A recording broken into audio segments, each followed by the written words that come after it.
یہ national audio library for the blind کی آواز ہے۔ بصیرت ایپیسوڈ 6۔ دروازے پر دستک ہوئی۔ نسیم اٹھ کر دروازہ کھولنے چلی گئی۔ دروازہ کھولا تو سامنے اقبال تھا۔ اقبال اور کچھ لوگ باہر شامیانوں میں ہی چارپائیاں بچھا کر سو گئے تھے۔ بوٹا نائی آ گیا ہے، وہ روٹیوں کے لیے رومال مانگ رہا ہے۔ جی میں لا کر دیتی ہوں۔ نسیم کمرے میں گئی، ٹرنک کھولا اور رومال نکال کر اقبال کو دے دیا۔ اقبال نے رومال لے جا کر نائی کو دیا۔ یہ لو چاچا، رومال رکھ لو، اور سنو کھانا بہت اچھا بننا چاہیے۔ او جی تسی فکر ہی نہ کرو، کھانا کھا کے سب مہمان اپنی انگلیاں چاٹتے رہ جائیں گے۔ بوٹا جہاں بھی کھانا بناتا ہے نا، ہر کوئی تعریف ہی کرتا ہے۔ میں انشاءاللہ بہت مزیدار کھانا بناؤں گا۔ بوٹا دیگ پکانے لگا، اتنے میں اس کا بھائی خوشیاں نائی بھی آ گیا۔ اس نے آ کر دیگوں کا سامان چیک کیا۔ دیگوں کو دم دینے کے لیے بڑا کپڑا چاہیے۔ اقبال کپڑا لینے گھر چلا گیا۔ صبح کا وقت تھا اور گھر میں بہت گہما گہمی تھی۔ بارات 10 بجے آ جانی ہے، سب ناشتہ کر کے تیار ہونا شروع ہو جاؤ۔ مسرت کہنے لگی، آپا رقیہ چائے بن گئی ہے کیا؟ مسرت نے آواز دی، جی باجی بن گئی ہے۔ رقیہ نے کہا، سب کو چائے دے دو۔ سب نے چائے اور رس کا ناشتہ کیا۔ نسیم میری بات سنو۔ اقبال نے کہا، جی آتی ہوں ابھی۔ نسیم اپنا سب کام چھوڑ کر آئی۔ بلایا آپ نے؟ ہاں، کوئی بڑے سائز کا کپڑا دو، نائی مانگ رہا ہے۔ نسیم نے جلدی سے بڑا کپڑا لا کر اقبال کو دیا۔ آپ بھی ناشتہ کر لو۔ پروین بولی، میں نے چائے پی لی ہے، تم شافیہ کو اچھی طرح ناشتہ کروا دو۔ جی آپا۔ پروین نے شافیہ کو ناشتہ لا کر دیا۔ وہ پراٹھا کھانے لگی۔ پروین، شافی نے ناشتہ کر لیا؟ مسرت نے پوچھا۔ شافی کے ناشتے کی سب کو بہت فکر تھی۔ شافی بیٹا اچھی طرح ناشتہ کر لینا، پھر تمہارا پورا دن کچھ کھانے کو جی نہیں کرنا، کیونکہ جب تم دلہن بن جاؤ گی نا تو پھر کچھ کھایا نہیں جائے گا۔ پھوپھو آپ پریشان نہ ہو، میں نے پیٹ بھر کر ناشتہ کر لیا ہے۔ شافیہ شرماتے ہوئے بولی۔ پھر سب تیار ہو کر بارات کے انتظار میں لگ گئے۔ عائشہ سفید لہنگے میں کوئی اور ہی مخلوق لگ رہی تھی۔ ماشاءاللہ عائشہ اس لہنگے میں بہت پیاری لگ رہی ہے۔ پروین نے کہا، تھینک یو خالہ، یہ سب آپ کا ہی کرم ہے۔ عائشہ نے مسکراتے ہوئے کہا، پھر بولی، بارات آ گئی؟ سب نے بارات کا بھرپور استقبال کیا۔ نہ کوئی پھول، نہ کوئی باجا گاجا۔ ان کی دوسری شادی ہے، پر ہماری بچی کی تو پہلی ہے، کوئی ڈھول ڈھمکا ہی کر لیتے۔ شافیہ کی نانی کہنے لگی، چلو امی کوئی بات نہیں۔ نسیم برا سا منہ بنا کر بولی۔ نسیم کو بھی بہت شوق تھا کہ باجا اور ڈھول وغیرہ بجتا ہے۔ بارات آ بھی گئی اور پتہ بھی نہیں چلا۔ زبیدہ طنزیہ ہنسی ہنس کر بولی، چلو جی، زبیدہ کو تو بکواس کرنے کا موقع مل گیا۔ پروین نے کہا، پھر نکاح ہو گیا؟ شافیہ بہت رو رہی تھی۔ مسرت نے شافیہ کو اپنے ساتھ لگایا ہوا تھا۔ پھر شافیہ کی مامی اس کو تیار کرنے لگی۔ مامی نے شافیہ کو تیار کر دیا اور بولی، اب رونا نہیں ورنہ میک اپ خراب ہو جائے گا۔ لو شیشہ دیکھو، کتنی پیاری لگ رہی ہو۔ شیشہ دیکھ کر شافیہ شرما گئی۔ شیشہ غور سے دیکھ لو، جیسی تم آج لگ رہی ہو نا، پھر بعد میں کبھی ایسی نہیں لگو گی۔ شافیہ خود کو دیکھ کر مسکرائی۔ سائرہ نے اس کی تصویر بنا لی۔ سب شافیہ کو دیکھ کر ماشاءاللہ کہہ رہے تھے۔ نسیم دل میں سوچ رہی تھی کہ پتہ نہیں یہ لوگ وری دکھائیں گے بھی یا نہیں۔ نسیم ابھی سوچ ہی رہی تھی کہ عاصم کی بھابھی اپنی کام والی سے بولی، تم وری دکھا دو۔ یہ سن کر نسیم خوش ہو گئی۔ کام والی نے ایک بڑا سا بریف کیس کھولا اور وری دکھانے لگی۔ سب رشتہ دار اور محلے کی عورتیں وری کو دیکھنے کے لیے ہجوم کی صورت میں اکٹھے ہو گئے۔ ہماری تو بری دولہے کی بہن یا دولہے کی بھابھی دکھاتی ہے، یہ کام والی بری دکھا رہی ہے نا۔ ماسی رحمتیں بولی، ماسی یہ امیر لوگ یہ کام کرنے والوں سے ہی کام کرواتے ہیں۔ مسرت کی بات سن کر زبیدہ نے منہ بنا لیا، بڑے لوگوں کے رواج بھی اور ہی ہوتے ہیں۔ ماسی کی بات سن کر زبیدہ بہت جیلس ہوئی۔ عورتوں کی باتیں سن کر عاصم کی بھابھی نے کام کرنے والی کو پیچھے کیا اور خود بری دکھانے لگی۔ نتاشا نے سب سے پہلے زیور دکھا دیا، پہلے ایک سیٹ، پھر دوسرا اور پھر تیسرا دکھایا۔ پھر سونے کی 12 عدد چوڑیاں دکھائیں۔ نسیم بہت خوش ہوئی، بھلے بھلے بہت سونا لائے ہیں، 12 سونے کی چوڑیاں، وہ بلے بھائی بلے، اور 3 سونے کے سیٹ لائے ہیں۔ ماسی رحمتیں بولی، جب کپڑے دکھائے گئے تو کپڑے اس قدر قیمتی تھے کہ سب کی آنکھیں کھلی کی کھلی رہ گئیں۔ نانی اور ماں بری دیکھ کر پھولے نہ سما رہی تھی، مگر زبیدہ جیسے جیسے بری دیکھ رہی تھی اس کا منہ جل کر کباب ہوتا جا رہا تھا۔ دیکھنے والے بھی محسوس کر رہے تھے کہ زبیدہ بہت جالس ہو رہی ہے۔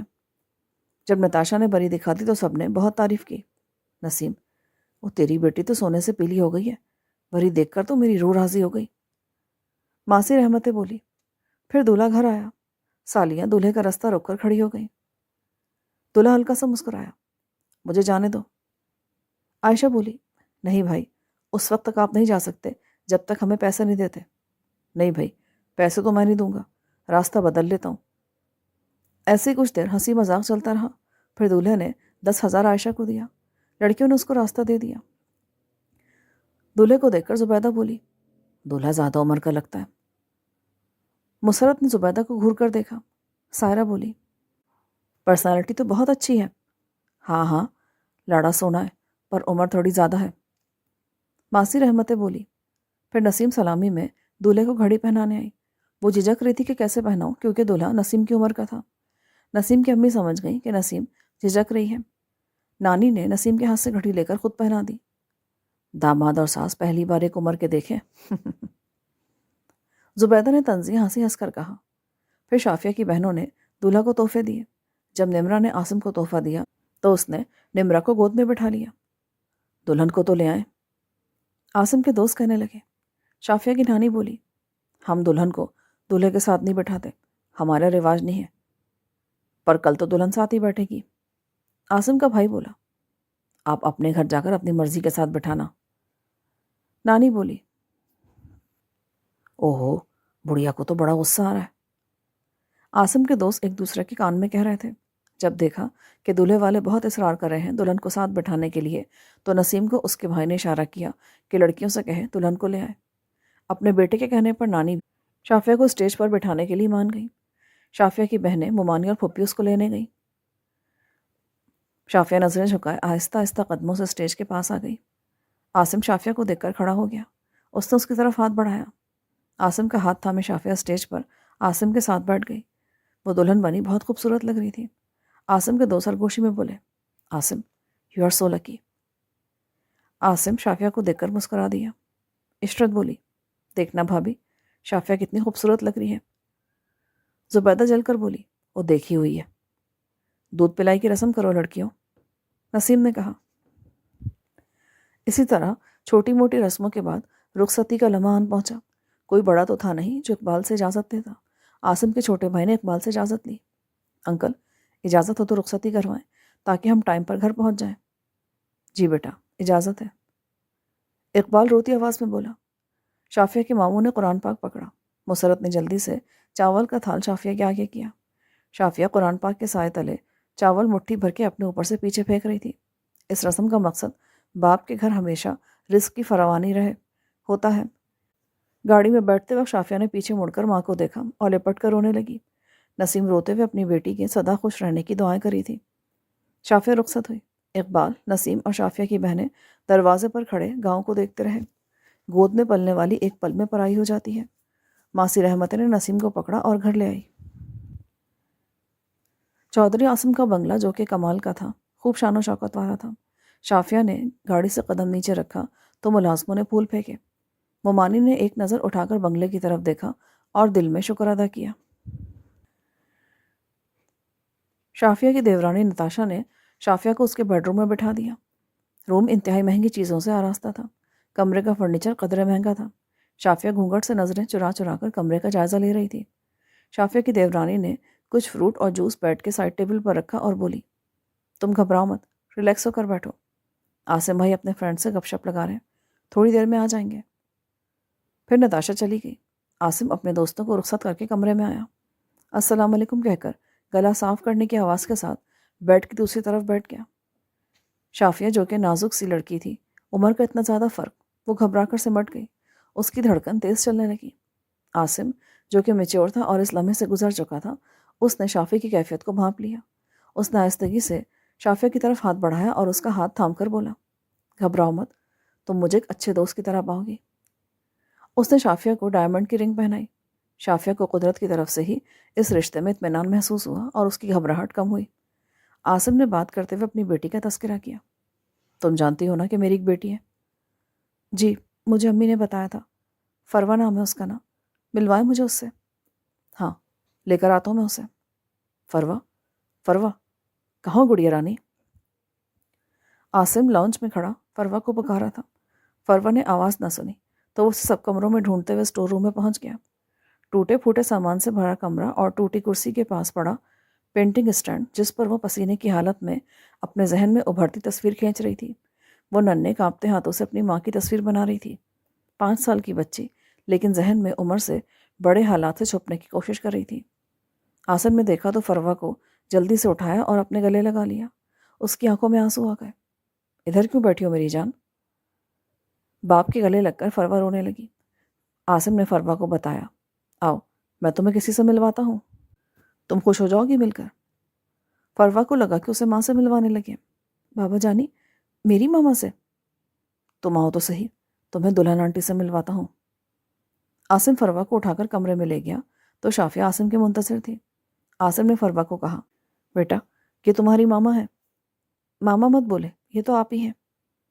اتنا عمر کا فرق اس ذہین بچی کو بھی سمجھ میں آ گیا تھا۔ عاصم اپنی شرمندگی کو چھپاتے ہوئے فوراً بولا، اچھا جو بھی کہہ لو، پر تم ملو تو صحیح۔ فروا باپ سے لپٹی دلہن کو تکے جا رہی تھی۔ شافی نے مسکرا کر فروا کو دیکھا اور بازو پھیلائے، میرے پاس آؤ بیٹا۔ فروا خوش ہو کر شافیہ کی گود میں جا کر بیٹھ گئی۔ فروا کو خوش دیکھ کر عاصم کی جان میں جان آئی۔ کیسی لگی دلہن میری بیٹی کو؟ بابا جان، دلہن کی آئز بہت پیاری ہیں۔ بابا، دلہن ہمارے گھر میں رہے گی نا، آپ دلہن کے ساتھ کھیلا کرنا۔ اور بابا، یہ سوئیں گے کس روم میں؟ اسی روم میں، ہمارے ساتھ۔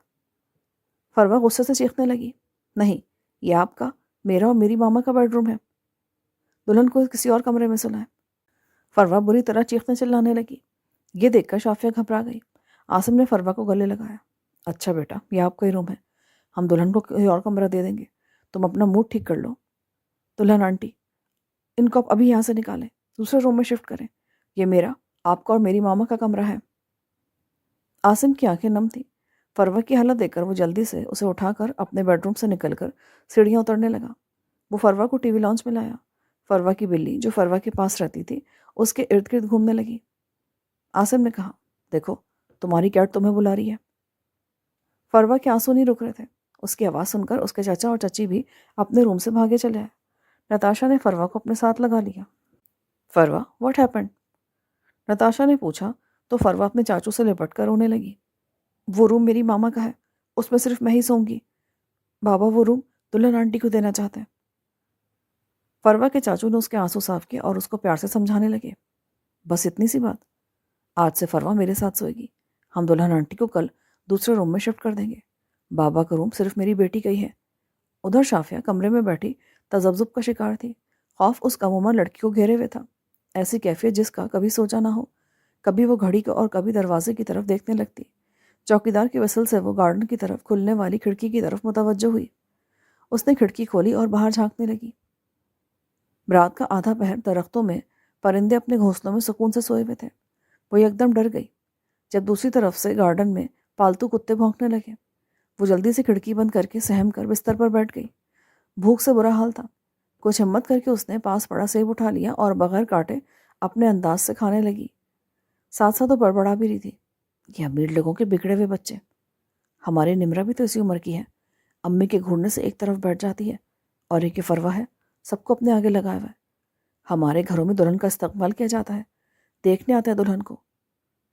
پھر خود کو دل میں سمجھاتے ہوئے بولی، چلو شکر ہے، گھر تو اچھا ملا، پیسہ زیور سب کچھ ہے، اس کم عمر اور دل کی صاف لڑکی کے نزدیک یہی سب کچھ اہم تھا۔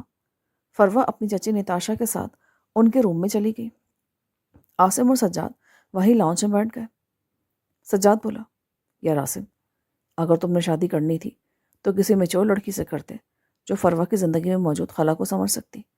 وہ تو خود ہی معصوم اور کم عمر لڑکی ہے، اسے سب سمجھتے سمجھتے ایک عرصہ لگ جائے گا، اس سارے ماحول میں سیٹ ہوتے ہوتے۔ عاصم شرمندگی سے منہ دوسری طرف کر کے سگریٹ کے کش لگانے لگا۔ سجاد اٹھ کر اپنے کمرے میں چلا گیا۔ سجاد کا رویہ جائز تھا کیونکہ اسے فروا سے بہت پیار تھا۔ عاصم سوچ میں گم، سگریٹ کا سلگتا آخری کنارہ اس کے ہاتھوں سے مس ہوا تو وہ اپنی جگہ سے سوچ سے باہر نکلا اور سگریٹ ایشٹر میں مسل کر سیڑھیاں آہستہ آہستہ چڑھنے لگا۔ جیسے ہی دروازہ کھلا، سامنے بیٹھی شافیہ ہاتھ میں سیب پکڑے تھی۔ وہی سیب اس کے ہاتھ سے چھوٹ گیا، جگہ جگہ سے کھایا ہوا سیب۔ جب عاصم نے یہ دیکھا تو سجاد کی باتیں اس کے کانوں میں گونجنے لگیں۔ عاصم کے چہرے کے تاثرات بدل گئے۔ شافیہ سہم گئی۔ عاصم اس کے پاس بیٹھ کے دوسرے کنارے پر بیٹھا، سیب اٹھا کر پلیٹ میں رکھا تو شافیہ نے جلدی سے کہا، فروہ سو گئی کیا؟ ہاں، وہ سجاد کے پاس ہے، سو گئی باتیں کرتے کرتے۔ ادھر فروہ اپنے چاچو کے روم میں لیٹی ہوئی تھی، لیکن اسے نیند نہیں آ رہی تھی، آنکھیں سرخ تھیں۔ فروہ کے چاچو نے اسے اپنے اوپر لٹا لیا اور پیار سے اس کے بالوں میں انگلیاں پھیرنے لگے۔ فروہ باتیں کرتے کرتے سو گئی۔ رات 3 بجے وہ نیند میں بڑبڑاتی رہی، میں اپنی ماما کا روم دلہن آنٹی کو نہیں دوں گی، وہ میرا روم ہے، صرف میرا۔ نتاشا نے جلدی سے فروہ کو اپنے ساتھ لپٹا لیا اور اسے تسلی کے لہجے میں بولی، ہاں، میری بیٹی کا روم ہی ہے وہ۔ فروہ کو نتاشا کے لہجے میں اپنی ممتا کا روپ نظر آیا۔ صبح کے 9 بجے اور عاصم کے کمرے کی کھڑکی سے جو گارڈن کی طرف کھلتی تھی، چڑیوں کے چہچانے کی آواز سے شافیہ اٹھی۔ روز صبح جلدی اٹھ جانے والی شافیہ آج پہلی صبح لیٹ اٹھی تھی۔ سامنے والی دیوار پر لگا کلاک پر اس کی نظر رکی اور ٹائم دیکھا۔ ساتھ ہی عاصم پر نظر پڑی جو جلدی تیار ہو رہا تھا۔ ڈریسنگ ٹیبل کے سامنے کھڑا عاصم اپنی گھڑی کا ڈائل سیٹ کر رہا تھا، پھر وہ پرفیوم لگانے لگا۔ اس نے شافیہ کو دیکھا تو ملازمہ کو آواز دی، لالی جوس لے کر آؤ۔ لالی جوس لیے کمرے میں داخل ہوئی۔ عاصم کے اشارے سے لالی نے جوس شافیہ کے پاس رکھا۔ میڈم جی، یہ آپ کے لیے جوس ہے۔ لالی جانے لگی تو عاصم نے کہا، رکو۔ جی صاحب۔ ساتھ والے روم کی اچھی طرح صفائی کروا دینا اور اچھے سے سیٹ کروا دینا بیگم صاحبہ کے لیے۔ جیسا آپ کہیں۔ لالی بولی اور کمرے سے چلی گئی۔ شافیہ بت بنی عاصم کو دیکھ رہی تھی۔ عاصم نے اس کی طرف دیکھا تو وہ سہم گئی اور نظریں جھکا لی۔ میں نیچے جا رہا ہوں، فروہ کے اٹھنے سے پہلے۔ میں ناشتہ فروہ کے ساتھ کروں گا، ہم بعد میں بات کریں گے۔ عاصم کمرے سے نکل گیا۔ لالی ڈائننگ ٹیبل پر ناشتے کا سامان لگا رہی تھی۔ عاصم نے کرسی کھینچی اور بیٹھ گیا۔ ناشتے میں حلوہ پوری، نہاری، پائے، چنے، دہی اور دوسرے لوازمات تھے۔ عاصم لالی سے کہنے لگا، آج تو فروہ کی پسند کا ناشتہ ہے۔ جی صاحب، فروہ بیبی خوش ہو جائیں گی۔ ادھر سے فروہ اپنی چچی کے روم سے تیار ہو کر بھاگی آ رہی تھی۔ اپنے آگے بابا جان کو دیکھ کر وہ خوشی سے عاصم سے لپٹ گئی۔ عاصم نے فروہ کو گود میں بٹھا لیا۔ نتاشا اور سجاد بھی پیچھے آ رہے تھے۔ السلام علیکم بھائی جان۔ وعلیکم السلام۔ عاصم نے جواب دیا۔ سجاد بیٹھ گیا۔ نتاشا بھی سجاد کے ساتھ والی چیئر پر تھی اور ادھر ادھر نظریں دوڑا رہی تھی۔ اسی لمحے سجاد پلیٹ میں سالن ڈالتے ہوئے عاصم سے بولا، بھابھی جان نہیں آئیں گی نیچے ناشتے پہ؟ نہیں، وہ روم میں کر لے گی، عاصم نے کہا اور فروہ کی طرف اشارہ کیا۔ نتاشا فوراً بولی، نئی نویلی دلہن ہے، اچھا نہیں لگتا، میں خود انہیں ناشتہ دے کر آتی ہوں۔ لالی، کمرے میں ناشتہ لے جاؤ بیگم صاحبہ کے لیے، میں ان کے پاس جا رہی ہوں۔ جی چھوٹی بی بی۔ نتاشا اٹھی اور فروہ نے کہا، چچی جان کہاں جا رہی ہیں آپ؟ بیٹا بابا کے ساتھ ناشتہ کرو، میں بھی آتی ہوں۔ نتاشا اوپر آ گئی۔ شافیہ سامنے لگے صوفے پر بیٹھی تھی۔ نتاشا کو دیکھ کر وہ کھڑی ہو گئی اور سر پر دوپٹہ لینے لگی۔ ارے یہ کیا کری ہو؟ ایزی ہو کر بیٹھو، تم رشتے میں مجھ سے بڑی ہو، مجھے اپنی فرینڈ سمجھنا۔ جی ٹھیک ہے، آئیں بیٹھیں۔ بیٹھیں تو آپ، میں تو آپ کو ناشتہ دینے آئی ہوں۔ شافیہ اور نتاشا صوفے پر بیٹھ گئی۔ لالی ایک ایک کر کے سب لوازمات سامنے ٹیبل پر لگا رہی تھی۔ شافیہ کا بھوک سے برا حال تھا۔ حلوہ پوری اور دوسری کھانے کی چیزیں دیکھ کر اس کے منہ میں پانی آنے لگا۔ جب سارا ناشتہ لگ گیا تو نتاشا نے کہا، آپ تسلی سے ناشتہ کریں، میں نیچے جا رہی ہوں، اگر کسی چیز کی ضرورت ہو تو آپ بلا تکلف مجھ سے کہہ سکتی ہیں۔ نتاشا کمرے سے واپس آ گئی اور شافیہ خوش ہو کر پیٹ بھر کر کھانے لگی۔ ادھر عاصم کے موبائل پر بیل ہوئی۔ دوسری بیل پر عاصم نے فون اٹھایا۔ وہاں شافیہ کی امی تھی۔ عاصم نے سلام دعا کے بعد لالی کو آواز دی اور کہا کہ شافیہ بی بی کو موبائل دے آؤ۔ لالی فون لے کر اوپر آ گئی۔ بی بی جی، آپ کے میکے سے فون ہے۔ شافیہ کا چہرہ کھل گیا۔ موبائل لیا اور جلدی سے بولی، السلام علیکم، کیسی ہیں امی آپ؟ لالی کمرے سے چلی گئی۔ میں بالکل ٹھیک ہوں، تم کیسی ہو؟ میں بھی بالکل ٹھیک ہوں، الحمدللہ۔ شافیہ کے لہجے میں خوشی محسوس کر کے نسیم کا دل مطمئن ہوا۔ کیا کر رہی تھی میری بیٹی؟ ناشتہ کری ہوں امی۔ عاصم کے ساتھ؟ نہیں، وہ نیچے فروہ کے ساتھ ناشتہ کریں، وہ ضد کر رہی تھی۔ شافیہ کی آواز میں اطمینان محسوس کرتے ہوئے نسیم نے کچھ اور نہ پوچھا۔ بیٹا، ہم 3-4 دن بعد چکر لگائیں گے، کیونکہ ان لوگوں نے ولیمہ تو کرنا نہیں ہے، اس لیے اتنی جلدی چکر لگانا مناسب نہیں لگتا۔ ٹھیک ہے امی، اور سنائیں، ماموں چلے گئے یا ادھر ہی ہیں؟ نہیں بیٹا، تمہارے ماموں کو دفتر کا کام تھا، اس لیے صبح 5 بجے ہی روانہ ہو گئے۔ ٹھیک ہے، میری باقی سب سے بھی بات کروا دیں۔ ندا، نمرا عائشہ سے۔ سب بہنوں نے باری باری بات کی۔ عائشہ کی بات تو لمبی ہوتی ہے۔ نسیم بولی، ارے بس بھی کرو عائشہ، اسے ناشتہ کرنے دو، اللہ حافظ بول دو۔ مگر عائشہ کی بات لمبی ہوتی جا رہی تھی۔ نسیم نے جلدی سے عائشہ کے ہاتھ سے فون لیا اور شافیہ کو اللہ حافظ کہا۔ اچھا بیٹا، تم ناشتہ کرو، اللہ پاک تمہیں خوش رکھے، خیال رکھنا اپنا۔ ٹھیک ہے امی جان، اللہ حافظ۔ شافیہ چمچہ اٹھا کر پیالے میں دہی ڈالنے لگی۔ دہی کی پوری تہ لگی ہوئی تھی۔ شافیہ خوش ہو گئی دیکھ کر، یہ دہی تو بہت اچھا جما ہوا ہے اور میٹھا بھی ہے۔ دہی نکالتے ہوئے دہی موبائل پر بھی گر پڑا، لیکن شافیہ نے نظر انداز کر دیا۔ وہ چینی مکس کرتے ہوئے چمچ اتنی زور سے ہلا رہی تھی کہ کمرے میں چمچے کی آواز گونج رہی تھی۔ خیر، شافیہ نے مزے سے ناشتہ کیا۔ اتنے میں لالی نے دروازے پر دستک دی۔ کون ہے؟ بی بی جی لالی، آپ کے لیے چائے لے کر آئی ہوں۔ اور یہ برتن اٹھا لوں؟ ہاں اٹھا لو، میں نے کیا کرنا ہے؟ لالی برتن سمیٹنے لگی اور اٹھانے لگی تو یاد آیا، او بی بی جی، صاحب اپنا موبائل مانگ رہے تھے، یہ پڑا ہے، لے جاؤ۔ لالی نے موبائل اٹھایا اور کمرے سے نکلی۔ اس کی نظر موبائل پر پڑی۔ موبائل دیکھ کر وہ بڑبڑانے لگی، حال تو دیکھو اس بی بی جی کا، بس رنگ ہی گورا ہے، اس سے زیادہ عقل تو مجھے ہے۔ موبائل پر کیا کیا گرا ہوا ہے، چکناہٹ ہی چکناہٹ، کیا حال کیا وہ موبائل کا۔ اس نے جلدی سے اپنے دوپٹے سے موبائل صاف کیا۔ لاؤنج میں آتے ہی لالی نے موبائل عاصم کو پکڑا دیا۔ صاحب جی، یہ آپ کا فون۔ ہاں، ٹیبل پر رکھ دو۔ عاصم فروا سے پیار سے باتیں کر رہا تھا۔ وہ بولا، میں روم میں جا رہا ہوں، تم بھی میرے ساتھ چلو۔ نہیں، میرا دل ڈرائنگ کرنے کو کر رہا ہے، آپ جائیں۔ ٹھیک ہے۔ فروا عاصم کی گود سے اتر کر اسٹڈی روم میں چلی گئی۔ عاصم اٹھا اور سیڑھیاں چڑھنے لگا۔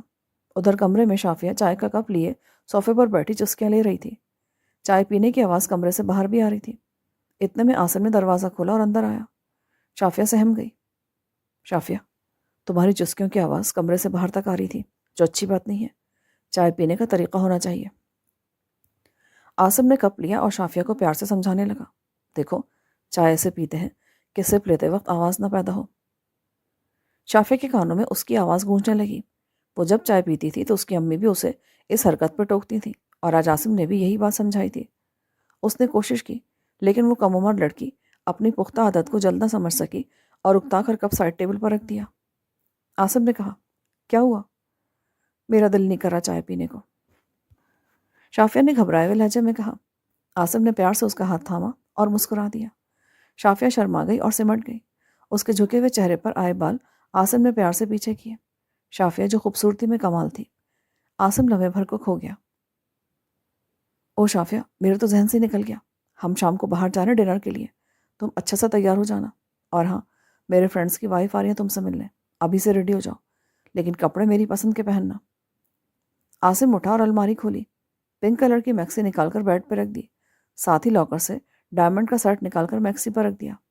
چلو ٹھیک ہے، تم اچھے سے ریڈی ہو جاؤ، میں لالی سے کہہ کر دوسرا روم ریڈی کروا لوں۔ شافیہ فیشن سمجھنے میں کمال تھی، کمی صرف اس کے اٹھنے بیٹھنے میں تھی جسے بعض اوقات اس کی خوبصورتی چھپا لیتی تھی۔ عاصم کی آواز سنتے ہی لالی بھاگی آئی۔ جی صاحب۔ لالی، میری بات غور سے سنو، 7 والا روم مجھے شام تک بالکل ریڈی چاہیے، نیا فرنیچر اور قالین سب کچھ کمرے میں پہنچا دیا گیا ہے، تم سودے کے ساتھ مل کر سب اچھے سے سیٹ کر دینا، کہیں کوئی کمی نہیں رہنی چاہیے۔ ٹھیک ہے صاحب جی، آپ فکر نہ کریں۔ عاصم باہر چلا گیا۔ لالی سودے کے پاس آئی جو کہ پودوں کو پانی دے رہا تھا۔ او سودے، میری بات سن، جلدی آ۔ صاحب جی نے کہا اوپر والا کمرہ تیار کرنا ہے، صاحب جی کی نوی بیوی کے لیے۔ بہت ہی خوش تھے صاحب جی آج تو۔ سودا بولا، ہاں، نیا فرنیچر تو میں نے بھی آتے دیکھا ہے، لیکن وہ کمرہ تو بھلا چنگا ہے۔ اوہو، تم بھی نا، وہ کمرہ فروا بی بی کی ماں کا ہے، وہ اسے نئی بیگم کو کبھی نہیں دینے دیں گی۔ اسی بات پہ تو پچھلی رات اتنا ہنگامہ ہوا ہے، تم بھی پتہ نہیں کہاں رہتے ہو، ہر بات سے لائل۔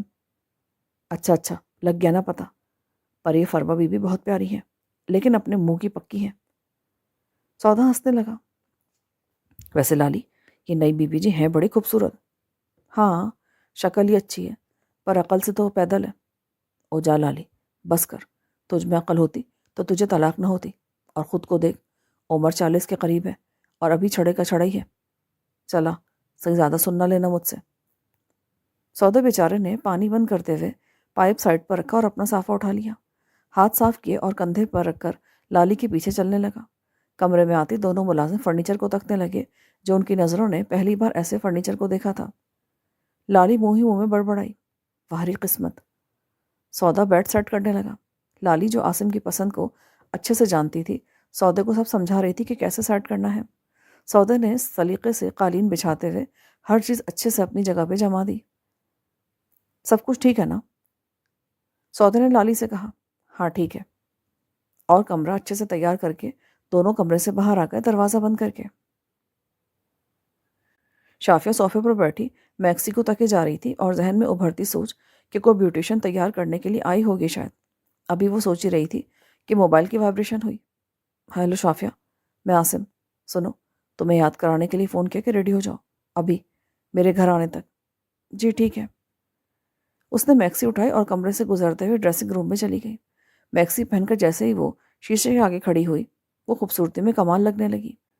کالے سیاہ بال اوپر کو اٹھائے، جوڑا کرتے ہوئے دونوں کانوں کی سائڈ سے بال نکالے جو کہ اس کے چہرے کے ساتھ لگ رہے تھے اور خوبصورتی میں اضافہ کر رہے تھے۔ سراہی دار گردن میں ڈائمنڈ کا سیٹ بہت عمدہ لگ رہا تھا۔ اس کے سامنے 2 یا 3 درجن لپسٹک رکھی تھی۔ وہ کشمکش میں مبتلا تھی کہ کون سی لگائے۔ نیچے نتاشا ٹی وی لانچ سے گزرتے ہوئے لالی کو پکارنے لگی۔ لالی بات سنو۔ جی بی بی جی۔ تم نے دوسرا کمرہ تیار کر دیا؟ جی بی بی جی۔ کب کا؟ ٹھیک ہے، تم کام کرو، میں اوپر جا رہی ہوں، ذرا دیکھوں تو دلہن صاحبہ کو۔ نتاشا اوپر گئی اور دوسرے کمرے کا دروازہ کھولا تو حیران رہ گئی۔ اس کے دل میں حسد آ گیا۔ آخر دیورانی اور جٹھانی میں حسد تو عام بات ہے۔ نظر دوڑائی اور بڑبڑائی، اس غریب گھر کی لڑکی کو تو چاہے رنگین چارپائی پر ہی سلا دیتے وہی کافی تھا، یہ سب تو اس کی حیثیت سے بہت زیادہ ہے۔ یہ کہہ کر مڑی اور دروازہ زور سے بند کیا اور سیڑھیاں اترنے لگی، لیکن ابھی پاؤں پہلی سیڑھی پر ہی تھا جیسے اس کے ضمیر نے ملامت کی۔ تمہارے پاس کیا نہیں ہے؟ تم اس گھر میں پہلے سے ہو۔ نتاشا نے خود کو سمجھایا، میں بہو اس گھر کی، میرا فرض ہے کہ میں جا کر شافیہ کو دیکھوں اور اسے تیار کروں۔ وہ مڑی اور شافیہ کمرے کا دروازہ بغیر دستک کے کھول دیا۔ سامنے شافیہ شیشے کے آگے کھڑی تیار ہو رہی تھی۔ ارے واہ، تم تو تیار بھی ہو گئی، میں تو تمہیں تیار کرنے کے لیے آ رہی تھی۔ نتاشا کی نظر شافیہ کے ڈائمنڈ سیٹ پر پڑی جو کہ نہایت خوبصورت لگ رہا تھا۔ نتاشا کے اندر حسد کی چنگاری پھر بھڑکی۔ شافیہ نے نتاشا کو لپسٹک کلر دکھائے اور پوچھا، بھابھی یہ لگا لوں؟ نتاشا نے لپسٹک برش اٹھایا اور وہ اس کے نفاست سے لپسٹک لگانے لگی۔ نتاشا نے شافیہ کو گھور کے دیکھا اور شافیہ کمرے سے نکلتے ہوئے ٹھک ٹھک جوتے مار کے اترنے لگی۔ وہ اپنے کمرے میں آ گئی۔ کمرے میں آ کے اس نے دروازہ بند کیا اور ڈریسنگ ٹیبل کے سامنے کھڑے ہو کر اپنا جائزہ لینے لگی۔ آنکھوں کے نیچے بڑے سیاہ حلقے جو وقت کے ساتھ اور 2 بچوں کے مس کیریج کے بعد گہرے بدنما گڑھے کی شکل اختیار کر گئے تھے۔ ساتھ ہی رخسار پر چھائے جھائیوں کے داغ جو اس کے ذہن میں اٹھنے والے شافیہ کے متعلق حسد کو اور بڑھا رہے تھے۔ کافی دیر تک خود کو دیکھنے کے بعد ذہن اور دل کو پرسکون کرنے کے لیے خیالات جھٹک کر وہ بولی، جب میری شادی ہوئی تو میں بھی شافیہ کی طرح خوبصورت تھی۔ پھر دل کو مطمئن کرنے کے لیے ریڈ لپسٹک اٹھائی اور لگانے لگی۔ پھر اپنا اسمارٹ فون اٹھا کر بیڈ پر ٹیک لگا کر بیٹھ گئی اور فون دیکھنے لگی۔ گیٹ پر گاڑی کے ہارن کی آواز آئی۔ سودا نے گیٹ کھولا۔ عاصم نے گاڑی گارڈن میں پارک کی اور باہر نکل کر سودے سے بولا، میں اوپر اپنے روم میں جا رہا ہوں، عمران اور اس کی مسز آ رہے ہیں۔ عمران عاصم کا خالہ زاد بھائی تھا اور ساتھ ہی میرے دوست امتیاز اور اس کی بیوی بھی آ رہے ہیں۔ اچھے سے ان کو ڈرائنگ روم میں بٹھانا اور ان کی خاطر تواضع کرنا، میں فریش ہو کر آتا ہوں۔ جی صاحب جی۔ عاصم سیدھا اپنے نئے کمرے میں داخل ہوا اور ساری سیٹنگ دیکھنے لگا۔ سب کچھ اس کی پسند کے عین مطابق ہی تھا۔ عاصم کمرے کا جائزہ لے کر مطمئن ہو گیا جو کہ ہر طرح سے پرفیکٹ تھا۔ دروازہ بند کر کے وہ دوسرے کمرے میں شافیہ کے پاس آیا۔ کمرے میں داخل ہوتے اس کی نظر شافیہ پر پڑی تو اس کی آنکھیں کھلی کی کھلی رہ گئی اور منہ سے صرف ایک لفظ نکلا، واو بیوٹیفل۔ شیشے کے پاس کرسی پر بیٹھی شافیہ ہلکا سا مسکرا دی۔ واو، بہت اچھا تیار کیا نتاشا نے۔ نتاشا بھابھی کے کمرے میں آنے سے پہلے ہی میں تیار ہو چکی تھی۔ واہ، لوکنگ گریسفل، عاصم نے پرجوش آواز میں کہا، پھر ہاتھ شافیہ کی طرف بڑھایا۔ شافیہ عاصم کے بہت قریب کھڑی تھی، وہ شافیہ کے سحر میں کھو رہا تھا۔ عاصم نے خود کو سنبھالا اور بولا، آؤ میں تمہیں اپنا نیا کمرہ دکھاتا ہوں۔ عاصم نے شافیہ کا ہاتھ پکڑا اور وہ اس کے پیچھے چلنے لگی۔ معزز سامعین، جو ریکارڈنگ آپ نے ابھی سماعت فرمائی اسے national audio library for the blind کی جانب سے پیش کیا گیا ہے۔ ہمارے یوٹیوب چینل کو لائک، سبسکرائب اور شیئر ضرور کیجیے۔ اپنی قیمتی تجاویز اور آراء کے اظہار کے لیے ہمارے کمنٹ سیکشن کا استعمال کیجیے۔ اگر آپ بھی رضاکارانہ طور پر ہمارے اس مشن کا حصہ بننا چاہیں تو ڈسکرپشن میں دیے گئے لنک کے ذریعے ہمارے واٹس ایپ گروپ کو جوائن کیجیے۔ شکریہ۔